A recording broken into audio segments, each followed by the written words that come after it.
Hello, my name's Karen O'Connor, and you're listening to Isn't That Interesting?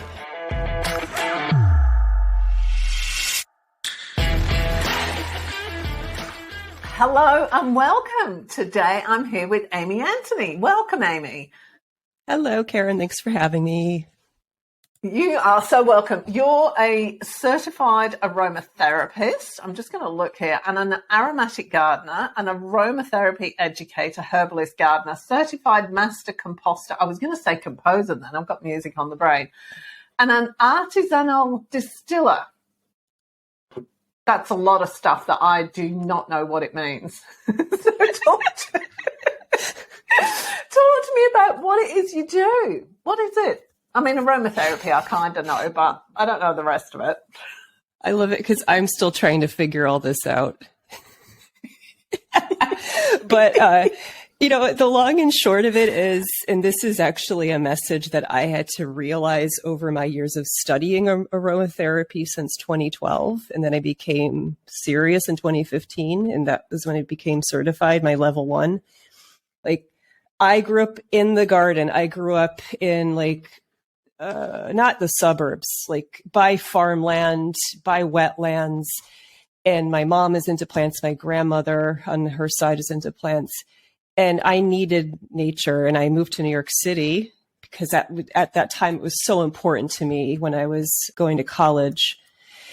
And I lost that contact, and I knew I needed to be connected to nature. I worked in the market research field on the supply side and the client side. I ended up at a very large bank doing client satisfaction research.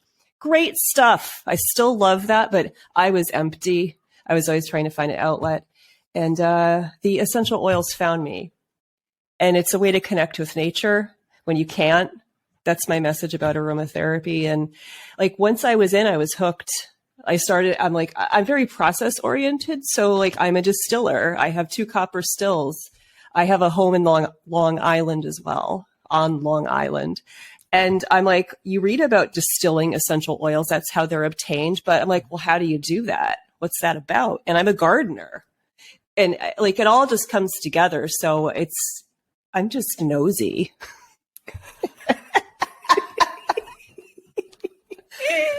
I really want to figure stuff out and try to understand things and get really immersed into experiences.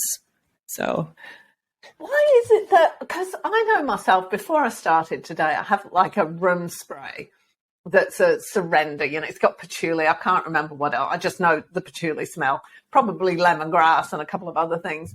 Why is it that, because smells evoke emotions from us, don't evoke emotions from us? Yep. The most easily of anything, don't they? Yeah, there's a direct, 2 synapses away from cortical tissue is our sense of smell and reception and scent recognition. Scents integrate with our hippocampus, which is the formation of memory. And that's one part of aromatherapy, is that the associations, cultural associations, memories, and then there's other levels of aromatherapy working distinctly with essential oils. So and what's that level? Talk to me about that. Yeah, it's pretty deep. And I it's part of my message is reminding us, because smell, when we're working with these incredibly volatile essential oils, they're 100% genuine and authentic essential oils. We don't work with synthetics. We're not perfumers, but there's a bridge between those. And when I smell this incredibly concentrated patchouli oil I have here, you mentioned that, I'm smelling what probably took 100. I still talk in pounds. We haven't graduated to the metric system. I'm smelling 100 pounds of patchouli here in this bottle or more. It's incredibly concentrated material. And when I take a drop of that essential oil, and I hope you do this and that your guests do, on a scent strip, I have perfume blotters, or a cotton pad, those volatile components are getting into our bloodstream when we're smelling them. They're hitting scent recognition. So when I smell that, I'm breathing chemical components into my body, going into the lungs, and your cortical tissue, your olfactory bulb, your olfactory tract is highly innervated and highly vascularized. So you can start to have these chemicals dock not just on scent receptors, but onto the and through the olfactory tract, which potentiates neurotransmission. There's a couple of things come up for me here. This tends to happen. Is that why when we smell something like eucalyptus, it clears our sinuses? Because the actual molecules of eucalyptus are going in and that's what's happening. Yeah, so it's twofold because essential oils are so crazy. So in eucalyptus, there's the chemical component called eucalyptol, and that's been studied for a long time. And that is known to work with the respiratory tract and clear mucus and be clearing. But essential oils, because they can have those really physical properties and work with pain, inflammation, some oils with like respiration, we can have really physical things like clearing mucus. And then they work with the emotions and the neuroendocrine system. That's why you might feel a little clearer, brighter after smelling eucalyptus. Or classically, lavender is great for pain and inflammation, burns, but a specific type of lavender, like high altitude lavender, has certain chemistry. It is sedative on the nervous system. So it does calm you and can make you sleepy. So it's this mind-body connection that essential oils have that I think a lot of the marketing out there is not really sharing and being honest about. Yeah, and I think a lot of us just think, oh, nice smell, that makes me feel good. I like that smell. We don't necessarily look into the whys and or anything. And the molecule thing fascinates me. I remember years ago, one of my kids' teachers came up to me. They were at a Montessori school. So there was very much this sort of thing was in the whole ethos of the place. And one of my son's teachers came up to me and she said, I've just found out that when you're smelling something, you're actually taking in the molecules of that thing. She said, so I really don't like going to the toilet anymore. You know, true. There's truth to that. But yeah, it's like you're breathing anything in, anything you can smell is so small that it goes to your receptors. But yeah, you're breathing that in.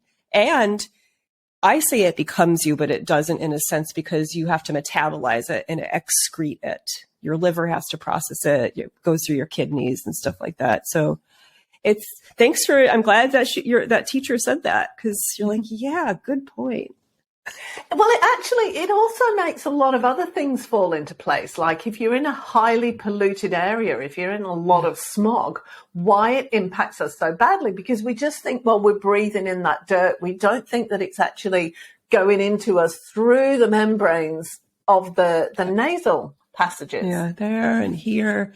Yeah, it's deep. And that's the thing about scent is because it's a chemical sense. It's something that like, it seems like it's out here, like we're just talking about. It's away from you and outside of you and can't penetrate you. I think it takes us a lot to get our heads around to be like, oh, I never thought about it that way. Because it seems abstract, I think. You know? Yeah, I think it does. Yeah. Yeah. We don't necessarily make that connection between the two things.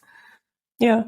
And anytime you're smelling, this is the soapbox I want to share and to talk about even as when our whole lives, but we age, you think about endocrine disruptors, all of the synthetic scents that are in body care, laundry products, all this stuff is not good for us. And not just because I think it all smells bad, but our bodies have to process this chemistry. Scented candles, air fresheners, that ain't aromatherapy. That's bad stuff. And when you're really in like a taxi cab with those terrible air fresheners or you're just polluting your environment with synthetic scents, you might start to get a headache, feel nauseous. Like that's your body being like, stop. I don't know what to do anymore. I need a break. And genuine and authentic essential oils can do this too. This is why we respect. They're so tiny. It takes a lot of plant material. They're so concentrated. And all we need to change our mood is to take, I love orange, let's pretend, smell 1 drop of orange oil. That's all you need. And it could just shift you like in a minute or 2 minutes. In some ways, is the oil unimportant in a way? Like if it has the response on you that you want, like if it's orange oil, like Neroli for me, I just love the smell of it for whatever reason. Is it some kind of secondary, the impact that it has on us clinically? Like Neroli, maybe, I don't know. What does it do? Tell me what Neroli does. Neroli, it's really known to be, it has research behind it, to really be an anxiolytic, to work with just tempering that fight-flight, to be anti-anxiety, calming, but not sedating. And it's twofold. What you're bringing up, it's like it's the, I love this. So yes, even you loving and smiling changes your chemistry, changes your being. But like you're saying, aromatherapy, there's the therapeutics of it, like neroli, great for like congested skin, like flowers are great for skin. All the aromatherapy oils, flowers go with skin. That's just hands down kind of a rule. But it's both. It's the, I love this, and then the therapeutics. And that's when the aromatherapist comes in. And if you're like, I can't stand the smell of patchouli, but I'm like, but patchouli is great for varicose veins and chilling you out. But you're like, no, I have bad memories. I will be like, well, guess what? I know of some other oils that aren't like patchouli, but can do similar things. Like that's the aromatherapist's job, is to know oils and to work with somebody to help make that person something special for them that they want to love using. That was the other place I was going to go, because for years, patchouli gave me a headache. But I actually think that it was because when I was smelling patchouli, it was a very cheap, probably synthetic version of it. And yet when I've got a good quality patchouli, it's actually great. Makes me feel really good. But for years, I associated patchouli with headache. Yeah, you're right. It's it. And that's as a way to start to work with essential oils, is to smell something. And if you smell, it smells flat, metallic, it gives you a headache. That's one way to be like, I don't think this is a genuine and authentic essential oil. This might be adulterated. Because unless you absolutely hate the smell of something because of some really bad memory, good essential oils should be like, I always say it's like a poem. There's this, like, it changes because there's different chemical components in there. There's a complexity that reflects the plant was alive once. The plant was producing these molecules to enhance its life. See, I can go on and on about this. No, this is really great, because it's made me think, as we change, as we grow older from being children to adults, because I remember when we first came to Australia, which was 30 years ago now, gardenias, and I'm talking about walking past a gardenia plant would give me a headache.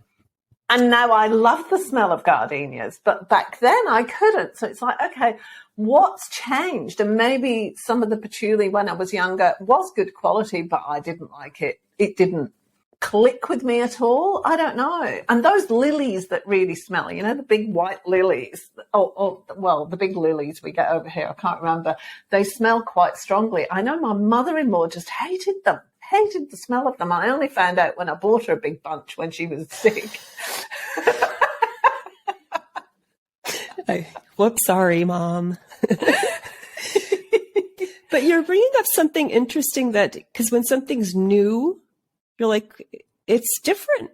And it's proven, everyone has different scent receptors. It's genetic. So some people smell something one way, some people smell something differently. And then sometimes you can't smell something at all. And there is adaptability. There is maturity. I love how you're bringing that up. Things get better as we get older. And this is fun too. It's like these florals, and there's not a lot of the essential oils we don't get a lot of florals, by the way, because those flowers just can't withstand the distillation process. They're so delicate. but a lot of those florals are cloying. And it's like all you need is a tiny bit of them if you're blending like a botanical perfume, just working with essential oils. You just work in these little amounts and you can make something gorgeous. I wonder if that was it, because both patchouli and gardenia are heavy kind of scents, aren't they? Yeah. Yeah.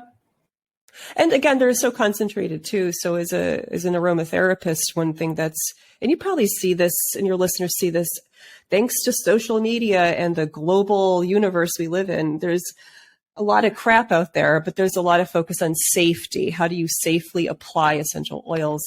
And we have standards for diluting them when we're especially applying them on the body, or guidelines for diffusing essential oils in your space, because we have to think of these things of safety. And yeah, you don't want to feel like you're getting punched in the face by a gardenia.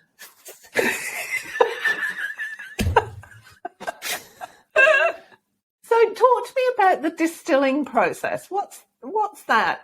Also, what is an aromatic gardener? Is that just you grow whatever smells nice? Well, let's get to distillation after aromatic gardening. Because I've grown up as a gardener, as I mentioned, and even living in New York City, I tried to find ways to connect with plants. But the aromatic gardening is part of my curiosity. So as an aromatherapist, I was like, well, I have to know what these plants look like. How do they grow? What conditions do they like? How can I be a teacher, a practitioner, and an educator if I don't understand these plants? And our home on Long Island and this whole area, deer are here and rabbits. And many of these creatures don't like aromatic plants. Think of your herbs and spices, lavender, santolina, thyme, lemongrass. The plants produce these to act as deterrents often, or attractants. So the short answer is aromatic gardening really is like growing this so I can understand who these guys are. And just be like, hey, rabbits, you don't like this. Ha ha ha. Go somewhere else and eat. That's really it. It sounds kind of cool, right? But it's really like when you're gardening to be like, hey, who are you, plant? Let me get to know you. And I just specialize in the aromatics. So do plants put off different aromas to, say, attract bees and birds and repel animals that might eat them, as opposed to sort of prolonging their life by, pollinating? Yeah, it's definitely, and you could look across the plant families. There's been this, and a lot of good research done on this. I have a few books by some academics of the ever-going evolution of plant and insect. And they adapt to each other over time. So a lot of the classic examples are the conifer trees, like the pine trees, and a lot of beetles like to come and eat and burrow and do this stuff. So then you'll have the plant will give off distress signals, some of them aromatic, to be like, oh, I know the predator of this beetle. I'm going to send out these chemo messages. So like, hey, I need some help. And then there could be other chemistry that signals to other parts of the plant or other plants around it that are the same species. Like, oh, this is happening.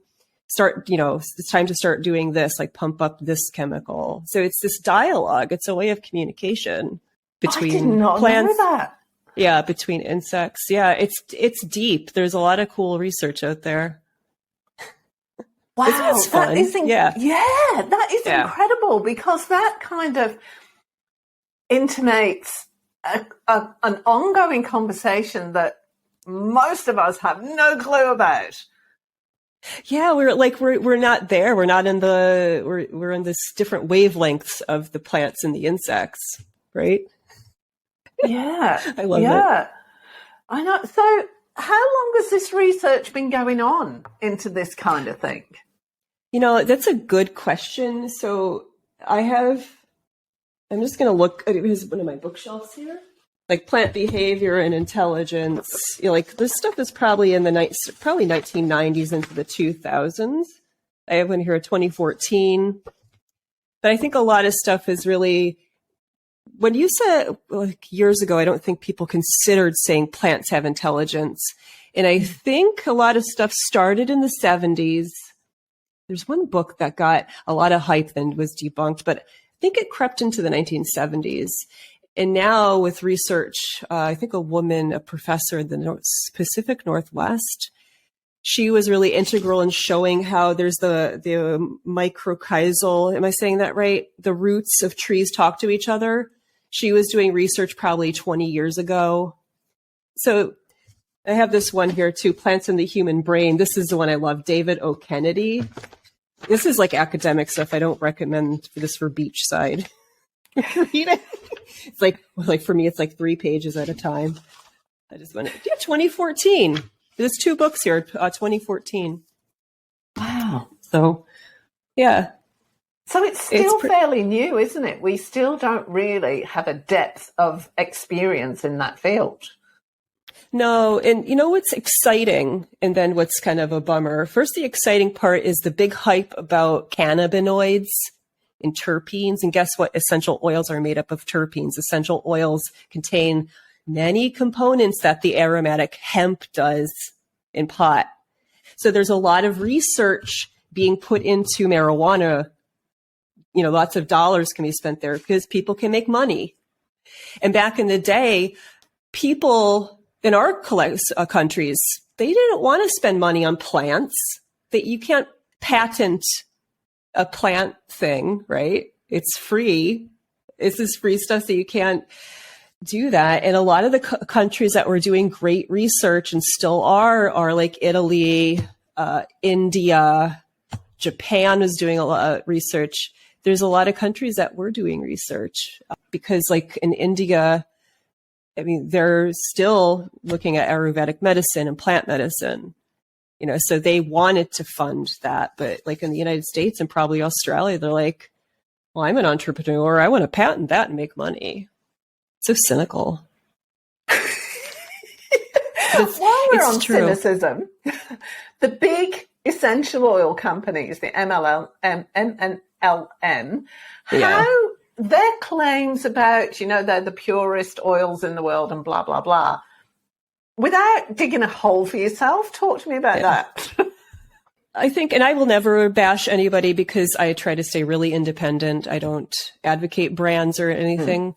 But the way I look at this is essential oils are from plants, and there are people that understand plants and distillation and the therapeutics. And it really sucks when you start to commoditize thing and just turn something like a beautiful plant and the therapeutics of an essential oil to pushing product. So what I tell my clients, I see people one-on-one in person, and I've told this to students when I was teaching certification courses. Your job as an aromatherapist is to not have repeat clients. Your goal is to get to the cause and try to help them address the root issue, so then they move on. So if it's like the whole thing of you, like razor companies, you give them the whole razor and stuff, they have to keep buying the blades. Like, you don't want that because you're not supposed to be working with these chemicals every day, you know, and like ingesting them and putting them everywhere. Like it's not a product. So that's my long-winded answer. No, that's really interesting because that is something they talk about. We were watching a program the other night, my daughter and I, and about the big essential oil companies specifically. And there were people saying, oh, essential oils, you know, I'll use this 6 times a day and I'll use this one and it's every day. And you're saying no to that? That's not what should happen? So, yeah, we were talking about using the products constantly, all the time.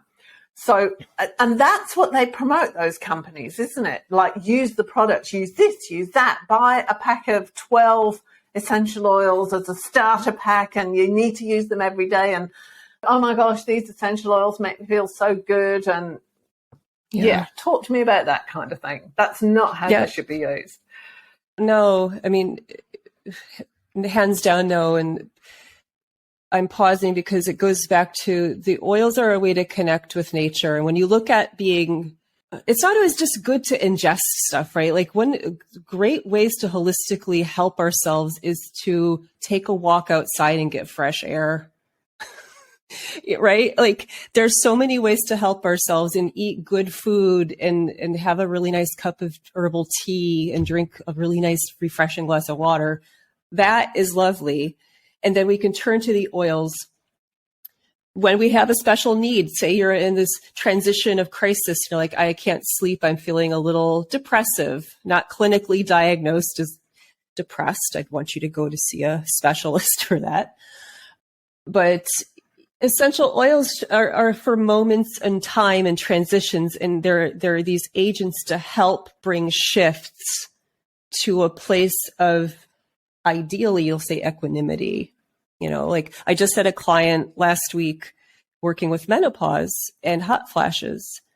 And I gave her explicit instructions on how to use her products, and she'll run out of them. And she wanted to have more. She's like, oh, another scent. I'm like, let's wait and meet in 3 months and see how things are going. And I also gave her a recommendation for certain herbal teas and herbs. So it's this, I hope I was being clear there. It's about supporting you in transitions. It's not a lifestyle in that sense. It's for help. That's really interesting, because going back to India, I've done a lot of Ayurvedic.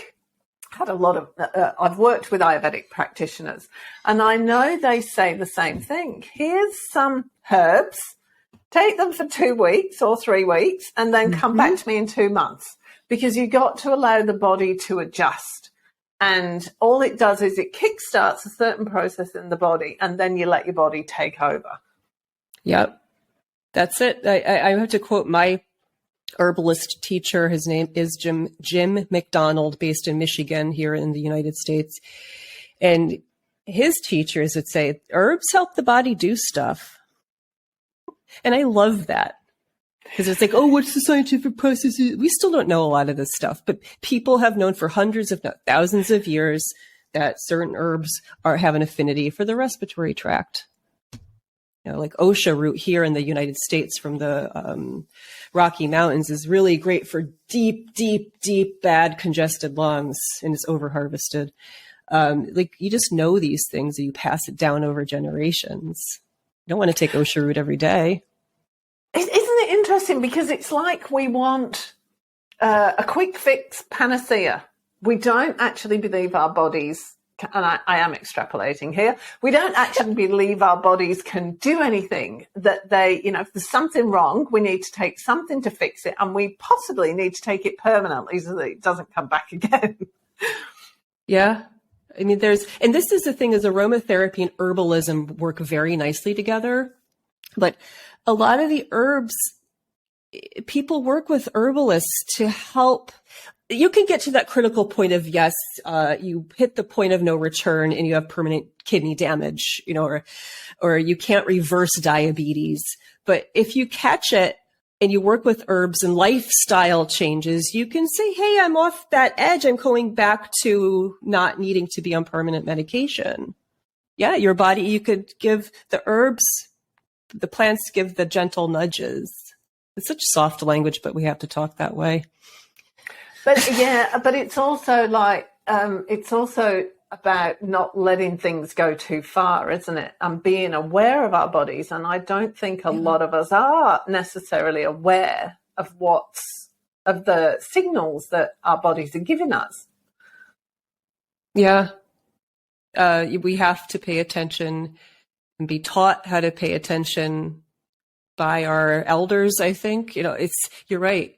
Like if something hurts and it's like, oh, you hit your hand on the door. It's like, okay, obviously. But if something's not right, your body's like, hey, not right.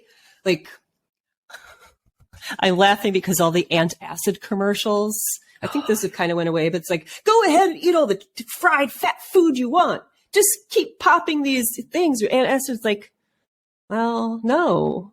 Because those things stop the body from doing something. You don't want to do that, because then you get the side effects. So yeah, this is a whole big conversation, right? Because like aromatherapy and herbalism, it's about lifestyle changes too. It's like I could make you the most gorgeous product for supporting menopause or sleep or anxiety, but if you're not doing other things, it's not going to help as much. But that's the problem, isn't it? Because we don't necessarily want to change anything. We just want it fixed. Yeah, it's hard. It's being alive is hard, right? It's like you're used to your routine and you're like, yeah, I get up, have my coffee, do whatever. Into the routine until it's disrupted. I want to keep doing what I'm doing because it's comfortable. And easy. It's easy usually. Yeah, I don't have to think about it, right? I'm guilty of that. It's like we're all messy human beings. So you work with people, there's a place I want to go and I'm going to get there probably in a very long-winded way. So you work with people mainly one-on-one. You don't run massive classes. You want to talk to, like a doctor almost, or a naturopath. You work with people one-on-one. Yeah, so I do give workshops. Like I love like this podcast journey I'm on. I love sharing this information and sharing what essential oils are and their potential. And I do give community workshops, but I do love consultations, one-on-one consultations, and making bespoke products for people to address their needs. And I'm not anti off the shelf, that has a place, but it's what's right for me. I love that one-on-one connection with people. But you're also a representative for, what is it, the International Association of Aromatherapists, is that right? Thank you. The Alliance of International Aromatherapists. Yes, I'm currently the New York State representative. And what does that involve and why did you do that? What it involves is I'm the member representative, so I'll be like reaching out to my New York State reps. If someone's interested, someone can like get in touch with me, like, I want to learn more about the AIA. So it's a volunteer position. But what I found is, and a lot of people go through this, you go to get your certification, you're immersed in this stuff, you're around people that get it, and then you're just kind of thrown out back into the world.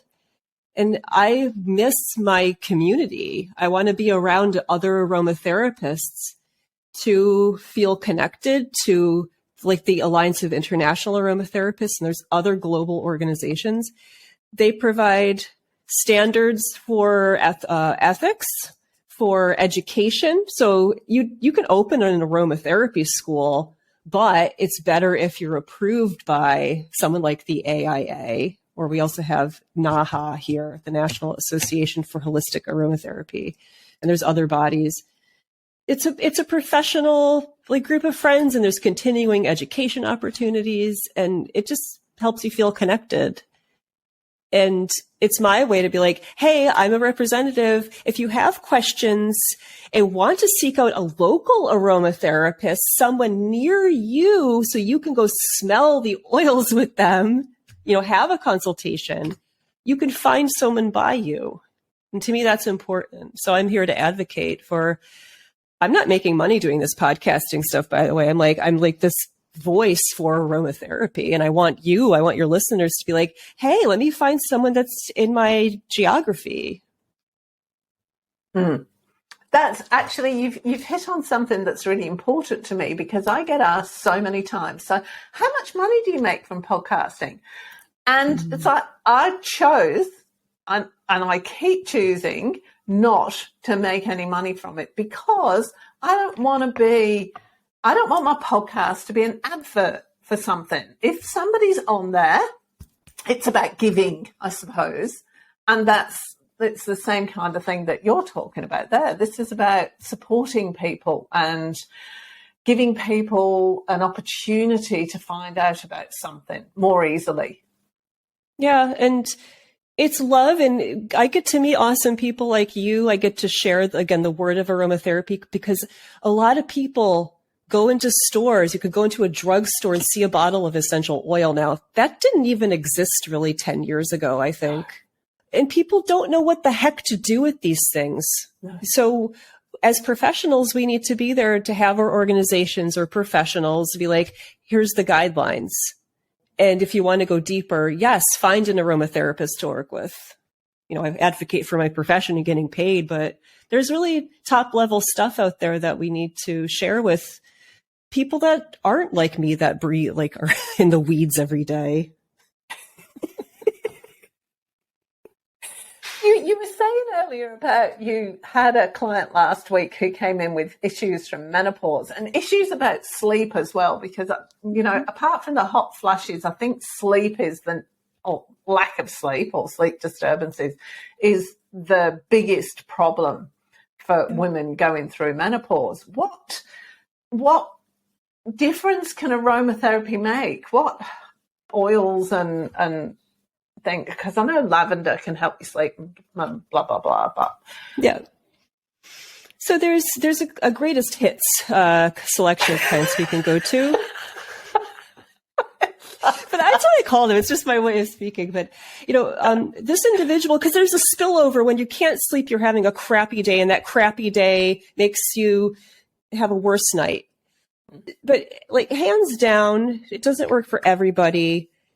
And please get your hormone levels checked, because if you have estrogen dependent issues, you might not turn to some oils, but like some oils that are known to promote estrogen, quote, balance and be pro-estrogen, not saying they are estrogen, but fennel also promotes breast milk production. You know, when you're at a stage in life where you are breastfeeding, fennel's helpful for that.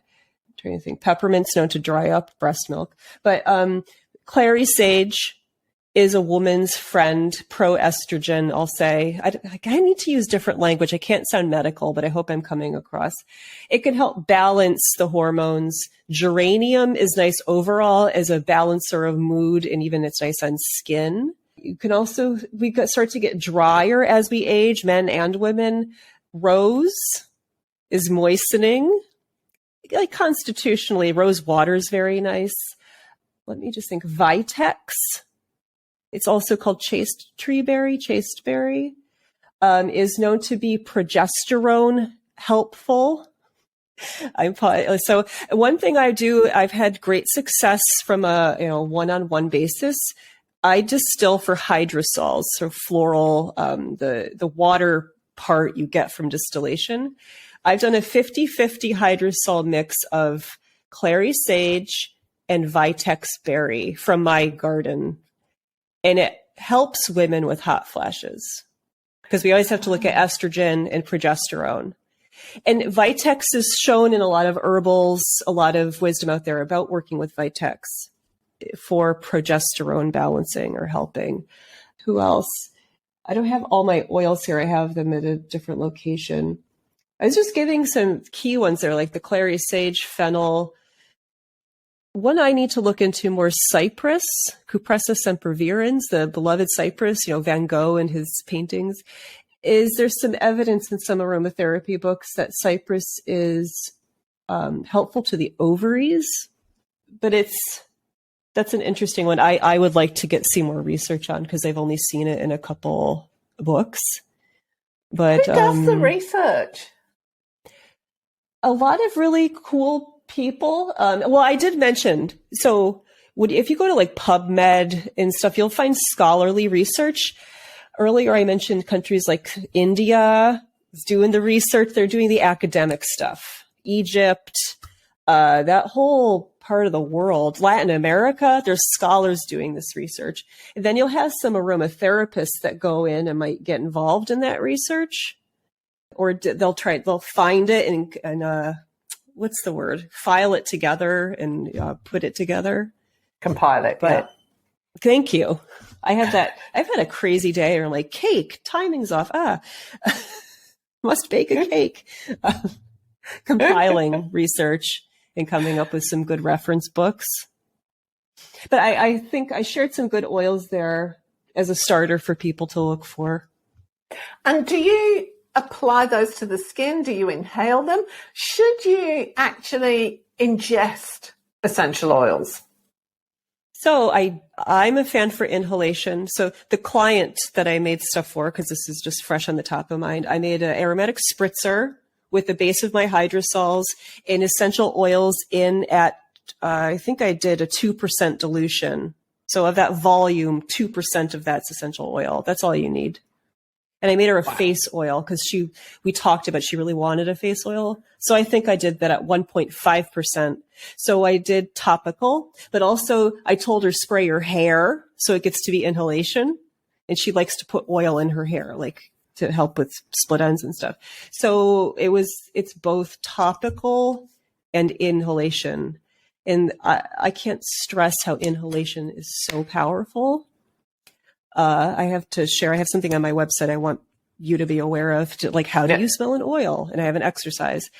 But internal use has its place under someone who can make a product for you, like capsules, or I have made suppositories, but it is like I make something for you and it's done for a week, 2 weeks.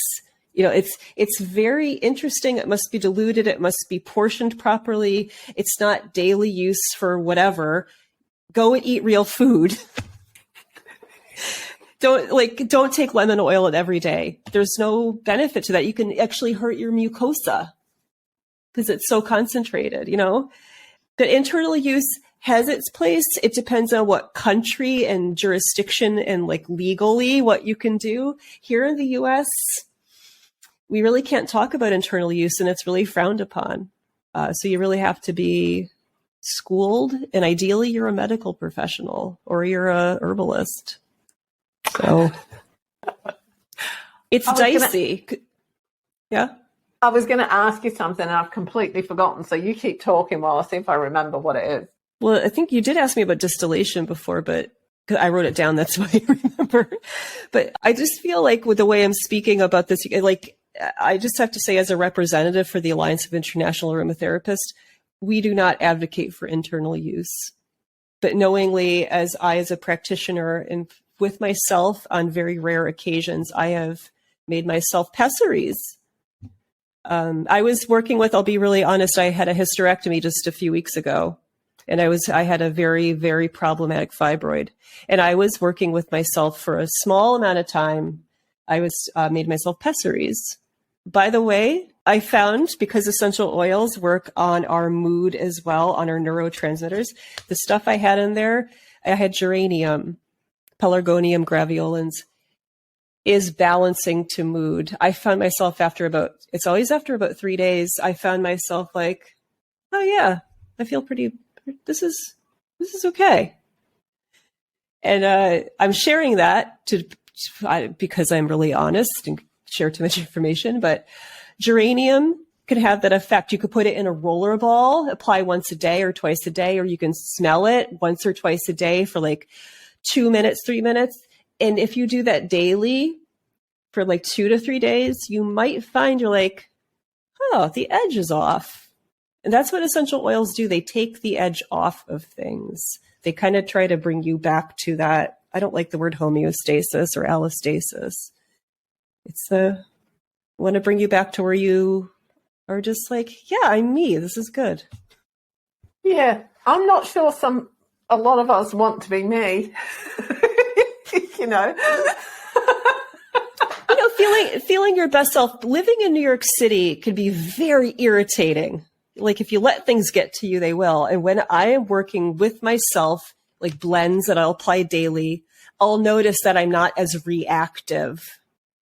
Like my itchiness, I call it, is taken down a few notches. And that's what essential oils do in that really emotional state. And when I say emotions, I am always talking about neurotransmission.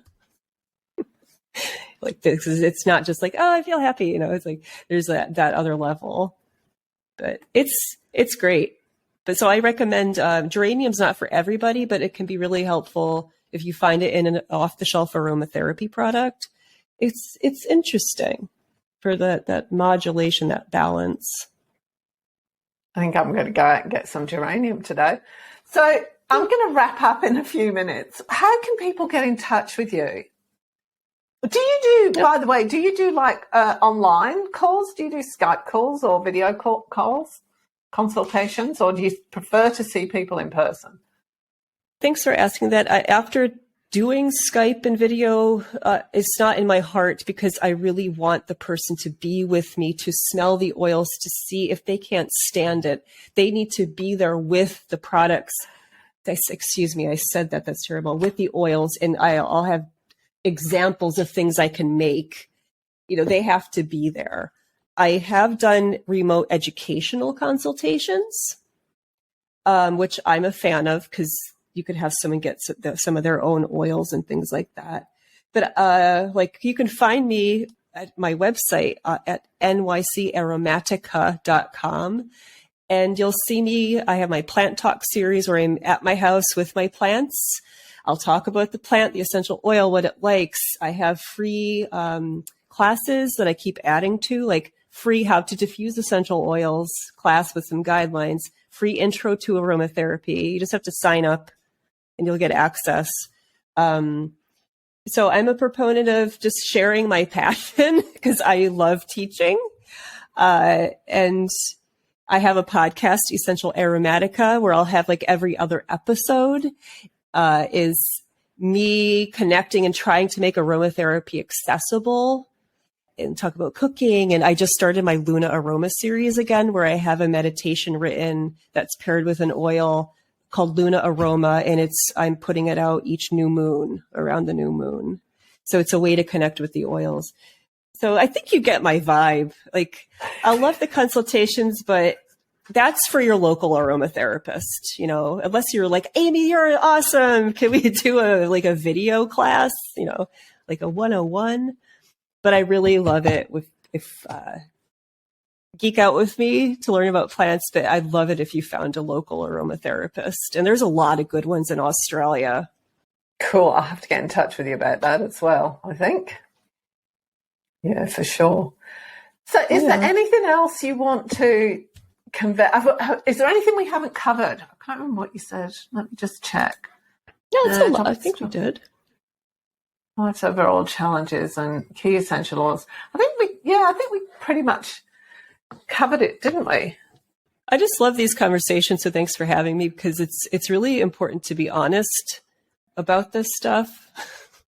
And I am really pro like loving the plants, cook with them, have the spices in your cooking, make herbal teas, and there's a place for the essential oils.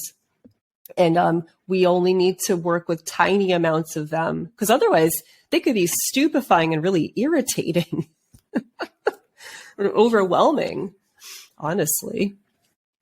It's kind of like it's a support as opposed to a cure. That seems to be the basic message that you put across for me. That's how it's landed for me. That I give you a total thumbs up to that. Yeah, What's that one? Yeah. Oh, sorry. It's just this is Cedrus deodora from India. So cedarwood, one of the great cedarwoods. So really stabilizing emotionally, kind of a grandfather presence. Oh. The grandfather you like. Some people you might like, but that good, strong, masculine type energy that we all have within us, man or woman.